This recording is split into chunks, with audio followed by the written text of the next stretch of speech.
Okay, so I'm gonna do a replay analysis for the Drow Ranger, safe laner on the Dire team.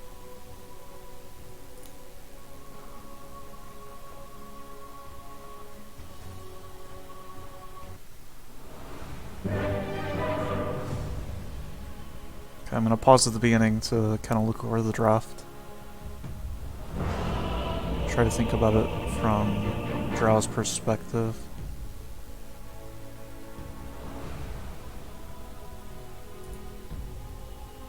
Okay, so I don't have to pause here. It's in the bag. Player perspective, Drow. Prepare for Okay, battle. so It's in the bag. looking at the draft, definitely going to be laning versus Pangolier Tiny. Wait, no. Those in Okay. Evangel Hold such on. things are never in doubt. Alright. No matter It's a bit the confusing. challenge, you may rest assured, dear friends. This one is Tiny is actually the mid, if I remember correctly.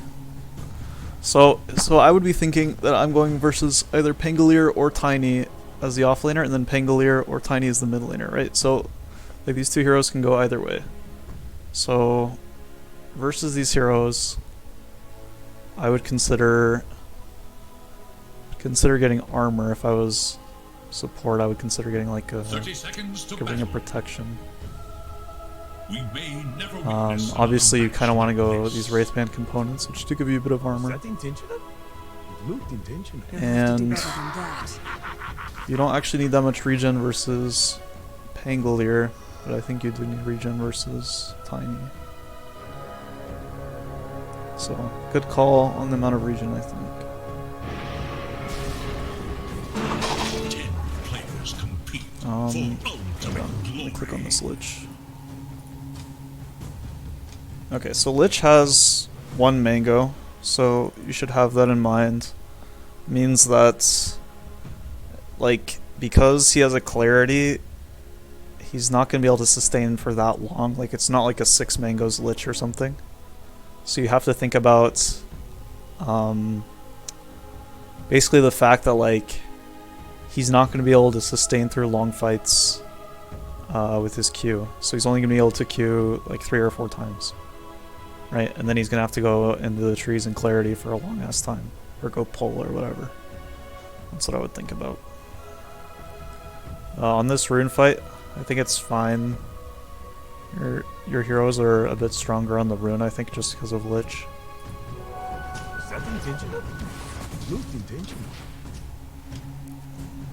And now you see that it's Wyvern Pangolier, which is a decent lane to get a stick against. Yep, alright, you queued up, nice. Go crazy!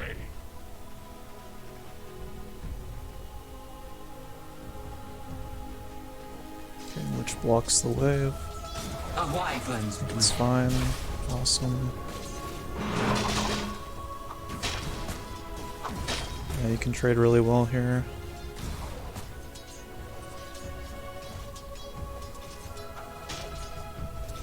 No. Okay. I think here... No. Okay, this sucks because they kind of zone the Lich off. Because what I'm thinking here is, since it's hard to get this range creep, because the Pangolier is up in your face, your Lich should be the one securing it. So you should make that call. But at the same time, like...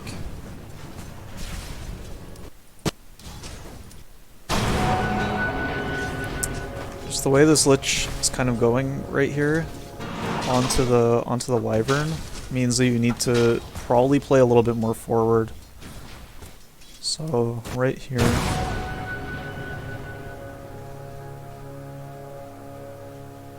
Right here, right?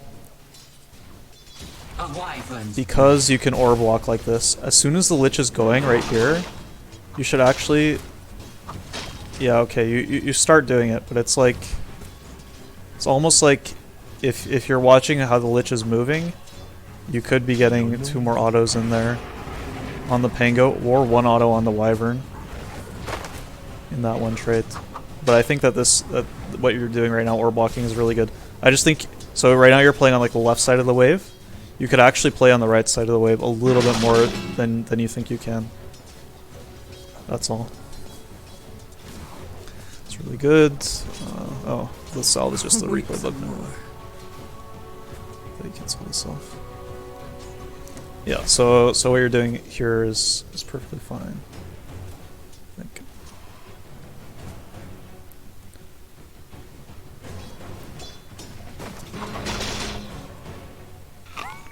Okay, Lich is kind of going pretty aggro, but I think it's fine. Like you can do exactly this. You can mirror him a bit.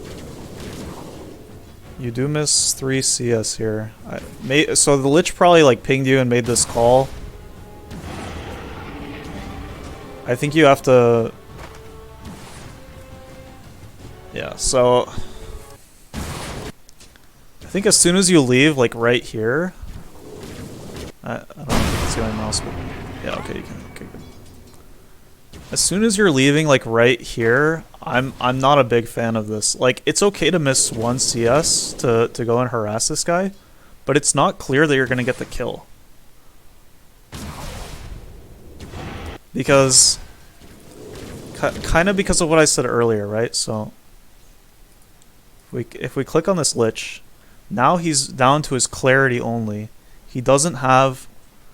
he doesn't have a mango, or yeah, so like, because he only brought 1 mango to lane, now he has 200 mana, which means he can cast both of his spells once, or he can cast Frost Blast twice. It's also a level 1 Frost Blast, so you're not really taking advantage of your power spike in this lane. Like you're going, I mean, sort of. So like, because you have multi-shot, I agree, you have some power spike. However, you're leaving the lane to go multi-shot this Wyvern while the Pangolier farms. So I think it was probably the Lich who made this call, but you have to be like, you have to stand your ground and just only play right here. Like this is as far as you should go from the lane, because otherwise, like, unless if it's a surefire kill, you lost 3 creeps. Well, actually, you end up losing an entire wave, but I mean, it's just like this play that the Lich is calling is bad, and you should know that because you clicked on the Lich's items and you know he does not have enough mana for this play. Right? Like, you don't want to sustain this engagement and walk across all the way from the lane to Roshan while the Lich is casting spells, because the Lich won't be able to cast enough spells. Okay, that's all. I'm stopping there.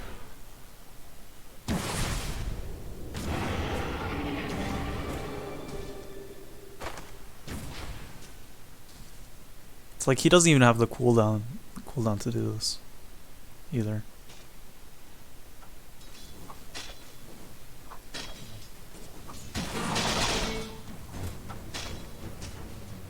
So yeah, you lose a creep wave, and you also lose a bit of control over the wave. But I'm not sure if that's how the wave is going to go anyway.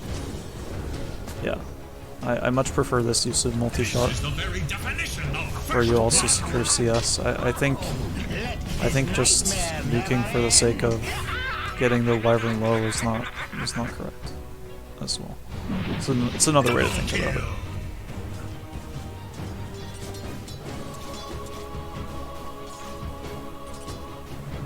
Like, if you're gonna make a play like that, you have to go with your second level of multi-shot or of frost arrows. I'm not sure exactly what the build on Drow is. It's probably... well, we'll see. I'm sure you're more familiar with the Drow build.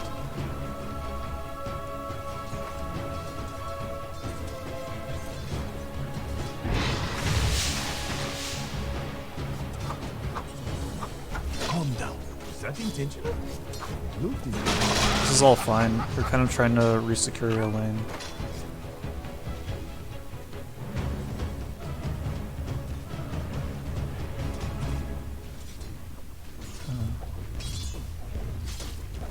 It's fine. Yeah, okay, so now your lane is back to equilibrium. It's very good. It's very... Like, you're manipulating the wave very well, and it's a bit easier on Drow, but still, it's very, very commendable. Because the Lich isn't really pulling. I don't think he necessarily should be. Like, I don't think you should be yelling at your Lich right now, hey, go pull. But maybe like a minute ago, I would have yelled that, and Invisibility. doesn't seem like it would have benefited the lane that much. Radiant's courier has been slain in cold blood. Denied.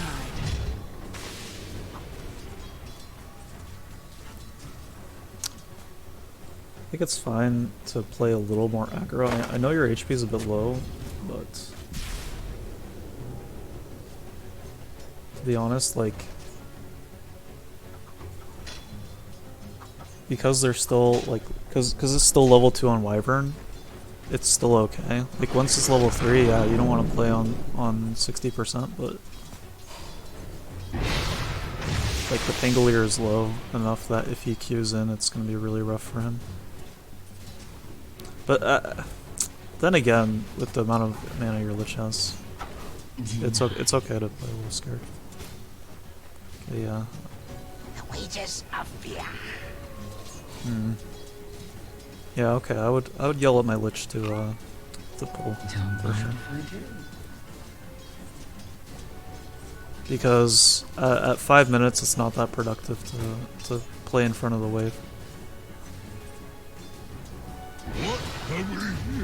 It's either like you push the wave fully in at minute 5, so that way. Okay, let's see how this happens. So like, so what happens at the 5 minute mark, right? So this Pangolier is super low. Hold on.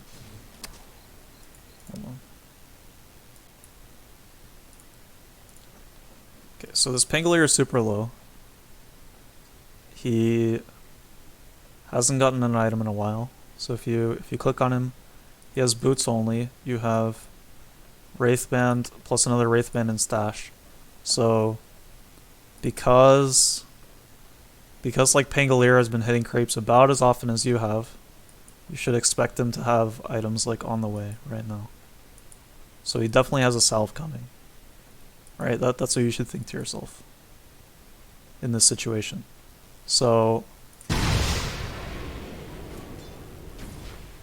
has a salve coming, which means he's gonna be full HP when he disappears from the when he disappears from the map. That's when he's gonna get full HP. The wages of fear. And at 5 minutes, both of these heroes are off the map because they're going to get runes. So because they're off the map, click on your Lich. See that he has no mana. He has no way of protecting you. You have to play as if you're about to get ganked by 2 heroes here. Don't mind if I do. The way, like, playing this aggressively is actually, I think, wrong at 5 minutes. You have to push the wave pre 5 minutes and then abandon it, sort of like the mid lane. The other thing that pushing will do before 5 minutes, well, first of all, you can go like jungle a small camp or whatever. But second of all, it allows the Lich to go to the rune because he'll be fighting only a single hero on the rune. Here, like Pangolier and Wyvern can go to the rune. I know I'm talking a lot about like the pre 5 minute stuff, but I mean, obviously like laning phase is like the most important thing. So, like right here when they're both off map, this is the reason why Lich couldn't go for the rune, because they're both playing here on their staircase where they can go for the rune. The Lich is not playing like similarly on his staircase, or like here, so he can't actually get to the rune as quickly as their 2 heroes. And if it's 2 versus 1, the Lich doesn't want to go. So that's why I'm pushing the lane. So like, let's think about like what's happening right here, right? You have multi-shot up. Like right now, you have multi-shot up. You should pre-nuke this wave, I think. It also has the added benefit of maybe like killing the Pangolier. Like probably not. He'll probably just get super low. But you can really like throw a wrench in the Spanglier's plan to just go and salve up, because now his salve won't regen him to full HP. And then you can go jungle a small camp or hit this large camp or whatever. Okay? And then you're way safer. Because the other thing that happens at 5 minutes, your vision gets super reduced. So the reason why this gank works here, it's not really gank, but like this re-entry to the lane is so successful for them, because they're initiating sort of from Invis. Your Lich is mispositioned as well. And so they just use all their spells on you, and it kills you, because this Lich like can't press W. He doesn't have mana. Right? And so I think it's really important to like look at your allied heroes' resources and play accordingly, even though it sucks. Like, it means you have to play less aggressively. It means you have to go hit a small camp instead of hit the wave. But the fact of the matter is, it's either that or you have to accept your death in that situation. You have to accept your potential death. So it's up to you to weigh those decisions. But obviously, like, in the laning phase, these deaths can be really costly, especially if they happen one after the other. And Lich is still not getting any mana anytime soon. so it does mean you have to play more pussy. It's sad, but it's true. I'm gonna try not to stay too long at the beginning of the game. The Radiant scan. Radiant look into the solar towers. So how do you spot this gank out? Because you actually knew this gank was coming. Scanning for enemy.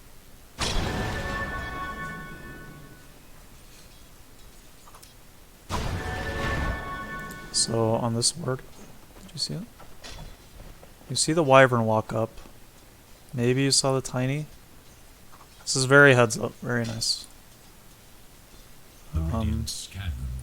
Maybe the Morphling called it out. Anyway, whatever it was, very good.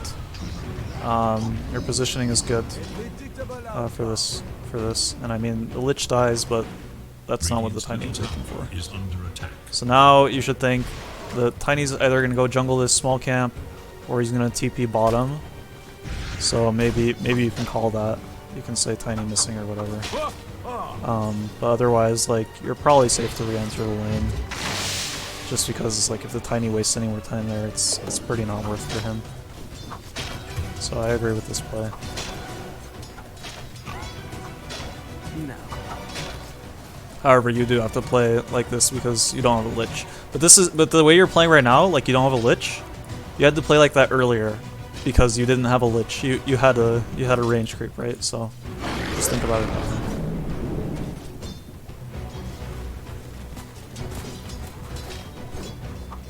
And I'm not saying buy your Lich mangoes or some crap. Anyway, so this is a hard lane, just because the Lich didn't really buy enough regen.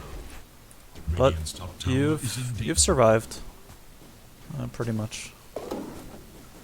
Was that A intentional? little low level, sadly.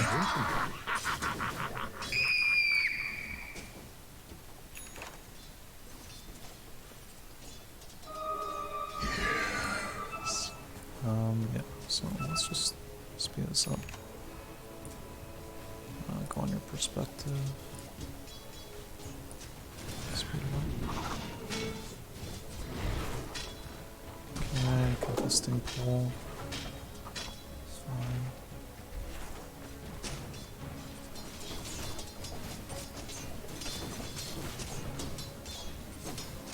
Radiant should look to their middle tower.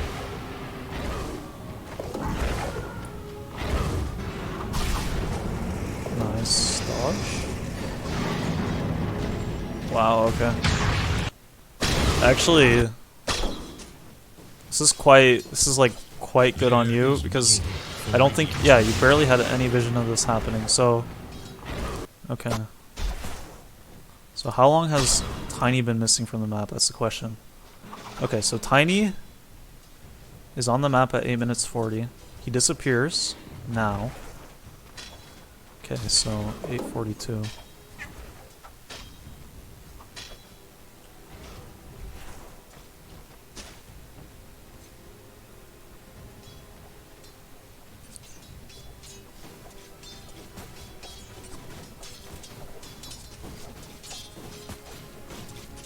Okay, Tiny's in base because of Radiant's a middle tower is under attack. Tiny's TPing now.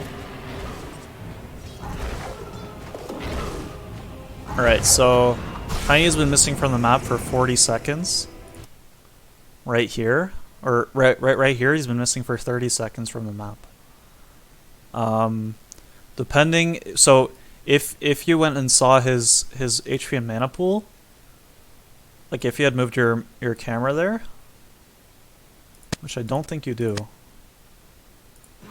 So when was the last time you did some Tiny here? So if you moved your camera mid here, I know it's a bit hard to think about, but like if you move your camera mid here, you would see Tiny is super low, which means he has two options. He can go jungle, or he can go to base and regen. If he goes to base and regens, then he's going to gank a lane. He's already ganked top once, but he might do it again. Just because you're the safe laner, obviously you're probably going to get a little bit more focus. So, you know, considering how long it takes for him to go back to base and TP, like 30 seconds is probably an appropriate time to start being scared of the Tiny showing up. And I mean, I think you dodged this gank really excellently, like from a micro perspective, but still, like, you die because they have enough ultimates and spells to commit to you, right? So like, you dodge the roll, you do all this great stuff, right? But it's just not possible to dodge everything. But what is possible to do is to think about how the map changed and potentially react earlier to the fact that Tiny's missing, and just going and hitting the small camp or something, instead of staying in full vision. Because if you're not in vision when the Tiny's TPing, like he may choose to TP to a different lane, and you dodge the gank entirely, or he'll TP to that lane, but then they'll have to figure out where you are, and since you have pretty and maybe you don't have the best vision in your top lane, so you go somewhere else to farm. Maybe you go to the triangle to farm. Whatever you think is best. But just thinking about how the Tiny's going to rotate around the map. So the Tiny is the hero with the biggest kill threat on you in the early game, just because he's the mid laner. Also because his combo is lethal to you. Like, you are somewhat scared of Bane, but again, Bane is not level 6 yet. Like, there are somewhat, like, there are other heroes in the game to be scared of, but at that particular time, it's like, what hero really threatens me? It's the Tiny, so I really need to pay attention. Either I need to be watching him on the minimap, or I need to occasionally, move my camera to him. So like, here is fine to see how the engagement is going or whatever, but you can start looking around the map earlier on in the game, and especially at the lanes that matter. You don't have to look at bottom, like, ever, pretty much. You can just look at bottom on the minimap. Like, if their support is missing for a while, yeah, okay, it's a gank. But like, Tiny is that hero that when he moves around the map, you die, like, guaranteed. So I think your farming pattern's fine, and you're catching up. Obviously, this game you have to play some catch up. But you know, it's okay. Like, basically, while you're in the jungle here, you can spend this time to look around the map a bit. So long as it doesn't hurt your efficiency too much. And sort of, this is your time when you can make calls or think about your next objective. So, I think there are two objectives on the map that are, like, really important at this stage. And that's middle tower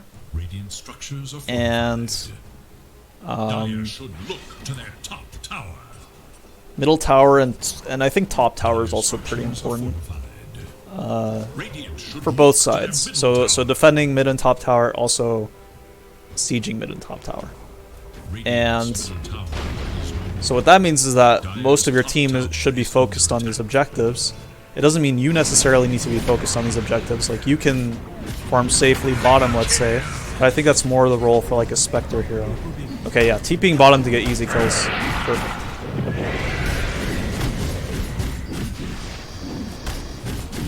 Yeah, like, obviously this is what you should be doing. And now you can take bottom tower, which is fine. It's gold in your pocket. But at the same time, top tower falls. So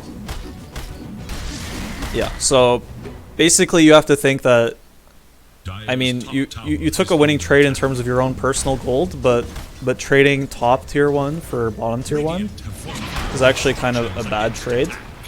And so thinking about how you can play on the map to cause bottom tier cause top tier 1 not to fall. Yeah, and it turns out they didn't commit very many ultimates top to kill the tower top because no heroes defended it. So they can all just TP here and win the fight. Yeah. So it's gonna happen. Meet your teammates. Good. Very good.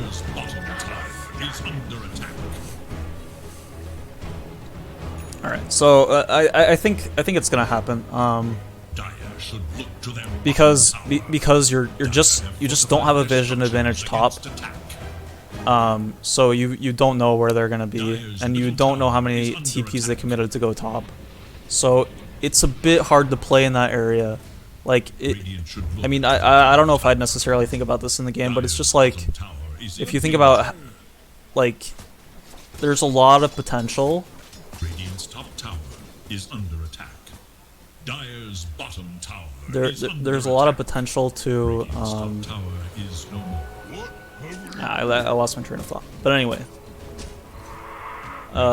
so there's a lot of potential for them to be bottom. Basically, is what I was going to say. So you know, you just have to weight your plays accordingly, and according to how strong you feel you are. So like, how many heroes do you think you can deal with? How many TPs do you think they had top? And whether or not you had vision of that. You know, it's kind of the Lich's fault, right? Whether or not you had vision of how many heroes TP'd, but ultimately it's just because they were able to push top with 3 while you were in the jungle.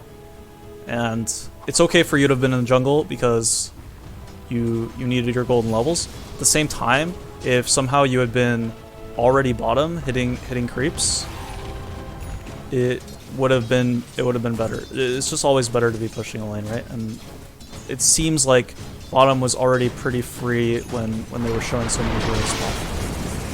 Okay, really good positioning from you, considering that you know potential of the gank. Standing on the creep makes it really hard for Tiny to combo you from fog. But at the same time, I think here you should have probably asked for a ward. You should have asked for a ward from your Lich, like on this high ground, a little while in advance, because you see orange coming in. You should be like, hey, put a ward down, and then this fight goes way better for you guys. Like, if you have full vision here, the Rubik can lift the Pango before he ults, things like that. So, and then potentially you get a kill, or like if somehow you can get the timing as well. Which I think the only reason you didn't kill Tiny earlier was because you didn't have vision of him running in. I think because the Lich had all of his spells, so he could have gazed him into the tower. It would have been very good to call out that ward to be placed. Just say something like, put a ward down mid. I don't know, so something like that, or even I'm not even checking our shop. Maybe when you TP to mid. Okay. Why am I on the wrong perspective? Did you not TP? No, you didn't TP to mid. Okay. I mean, so something which you can potentially do. Okay. I've not really seen core players do this. Something you could potentially do is keep an obs on you when you know you're going to be farming unsafe spots. Not necessarily saying this spot in particular you thought was that unsafe, because you knew that like the tiny couldn't really combo you like while you're standing on the creep and all that. But it's like, it's just this potential of putting the ward down while you're farming an unsafe spot, especially since like, so this might apply more to like an anti-mage hero, but like if you have a ward on you as an anti-mage and you're farming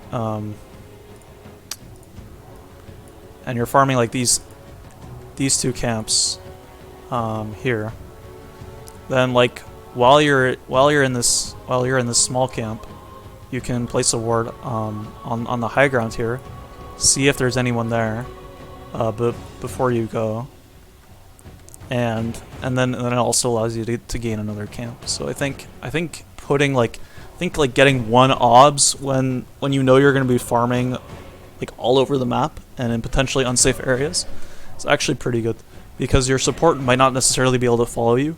The reason why you can farm in those unsafe areas is because of your mobility spells, etc. So the support might not be able to follow you as deep, but that's just the thought for like, I guess more for anti-mage. But I think it can apply to other core heroes as well. Just like there's always times when you're going to be farming in unsafe areas, right? And you know when you're going to be like, okay, this area is not going to be a sit. Like like a lot of the farm in the safe areas is already taken. So that's when you can send out an ops to yourself. Just thinking about that.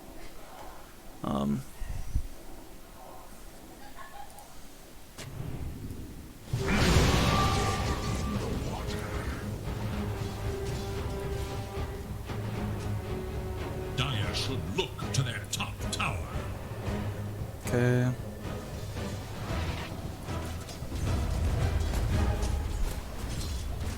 Yeah, it's fine to TP top here.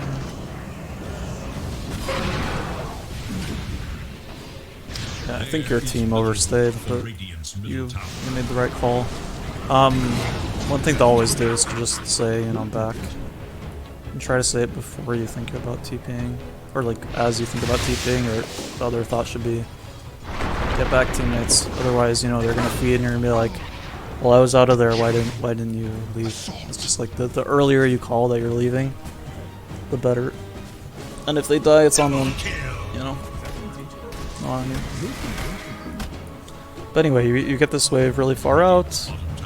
They're barely like pushing into mid. So now you can actually, like, you could actually be here in time to react for this. So let's look. So you're walking like this, and here you go to this camp. Instead, if you walk straight here, you can actually be here for this fight. Now, I'm also assuming like the Lich gets his W off early, but you already see like your team is moving in, and you can probably get a pretty easy kill here, like on the, like, it would have been on the Bane, or maybe, yeah, okay. You actually do end up joining. This guy has a haste rune, so whatever. And then he goes and combos the Lich. He doesn't even know. Alright, so you definitely showed up eventually. So I think that's really good. So let's think about how you could have anticipated this fight earlier. So you see two heroes behind the tower and a hero TPing. This is the exact moment when you should be running over. You should actually stop hitting creeps and run over. I make this mistake too when I play core. I keep hitting the creeps. Like I finish the camp first and then I run over. But when I watch like Kazu or Crit, they stop hitting the creeps. They just go right away. So it's like you really have to look around the map. So maybe from your player perspective it'll be more clear.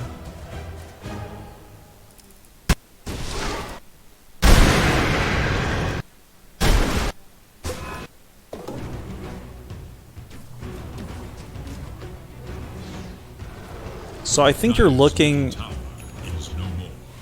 at your map a bit. Okay, yeah, this is when you notice. I mean, I know you know the engagement is going on like the entire time basically, but it's about like seeing you have your other 4 heroes there. It's probably at least worth looking over and seeing if the fight is good or not. I know like viscerally it's like, oh, your tower fell, it's a bad fight. Like the tower already fell, it's a bad fight. But like they're committing a lot to just stand there and hit the tower. That your team was able to capitalize on. They were able to pull the Bane back, and even if you just go and get the Bane kill and the rest of the team manage to back and whatnot, it's still worth it for you if you get that kill. And it's not like it massively impacts your farm. You miss 2 camps for a hero kill. It's it's actually fairly comparable, I think. And then also you can walk right back. Like it's not so far out of the way that it's like impacting your farm severely. It's like a marginally suboptimal farming pattern.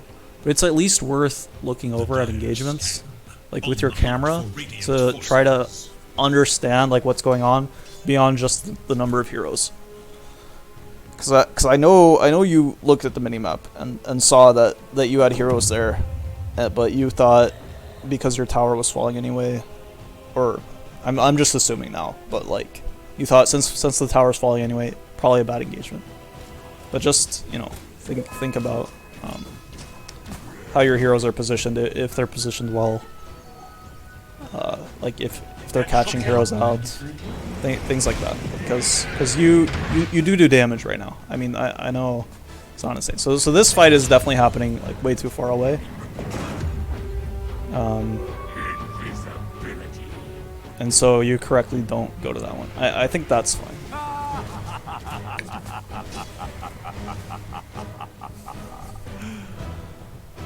Let's speed it up.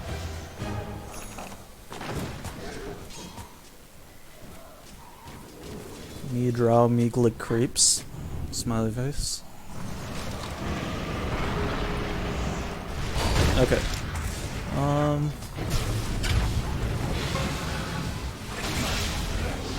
This is good. I think you're positioned really well, actually. Like I think you're considering the Wyvern ulti like that entire fight, which was very good. Because you know that like you're capable of killing your teammates, and also, if CK's on you, it's not gonna be nice. Or if CK or more friendly or hitting you, it's not gonna be very good. So I think you're really thinking about that. I think like the way you're mechanically playing these fights is perfectly fine. Like I don't have any advice for it.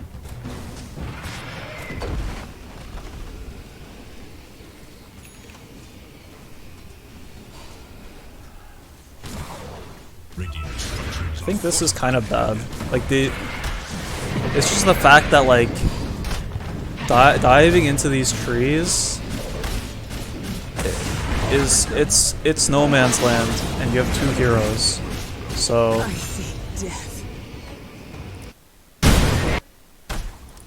do you always have 2 heroes here? I guess your Rubik left.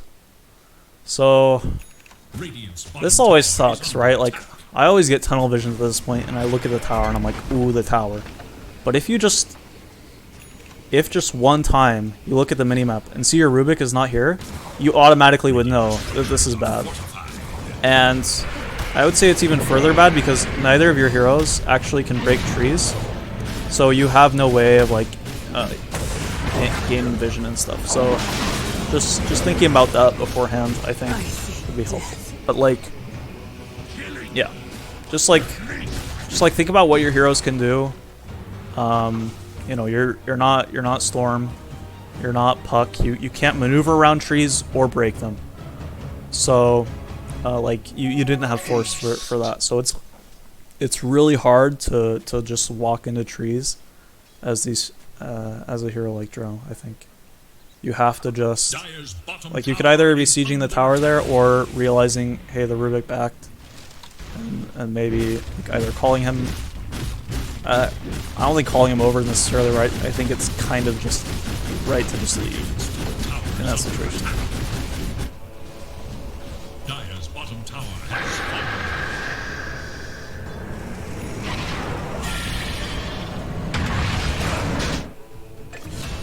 Is that intentional?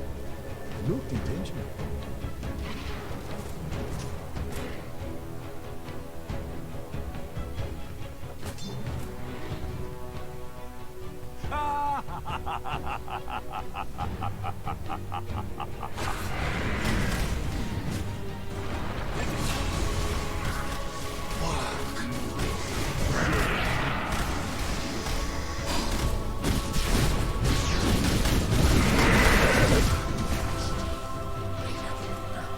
You die alone.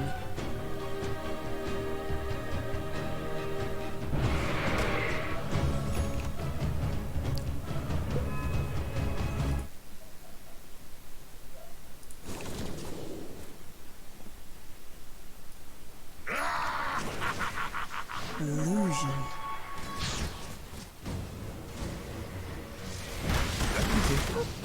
Okay, so I think you're playing in the right part of the map. I think you should be playing top because this gives you the easiest rush potential if you fight.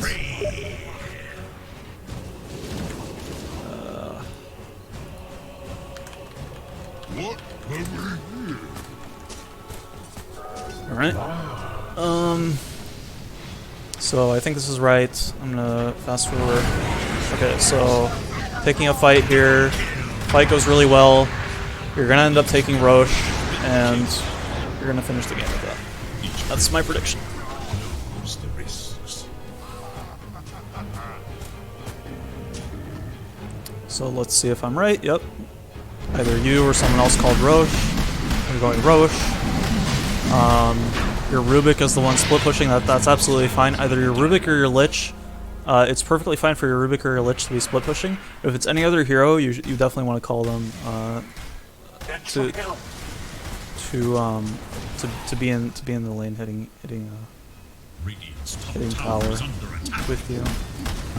Unless it's like a Spectre or something, but obviously you're the carry, so I think it's perfectly fine. Tower has fallen. Yep, so you take the tower. You guys still have Aegis, so you should still push your advantage. Just keep on poking at their towers until either they come fight you or like you still have all ults too. That's the crazy thing. Like you have Aegis and all ults. It's like this is go time, and you have a DD. Like this is so go time, and you know it. You're definitely going for it. So yeah, they cannot do anything. They're getting murked. Like this strategic play is so good. Just staying top, playing under lots of vision,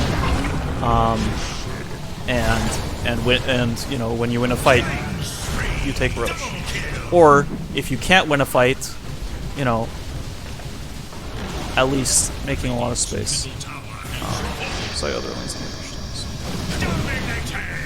things. I think it's perfectly fine Radiant's middle barracks to play has this way. fallen. Radiant's middle barracks has fallen. Radiant's middle tower is under attack. Especially since you're so like your team fighting is so good. You should also like you can rely on your team fighting to win the game while trying to like focus your efforts on your strategic play and on your map play. So anyway, that's all I have to say about this replay. Thank you for watching.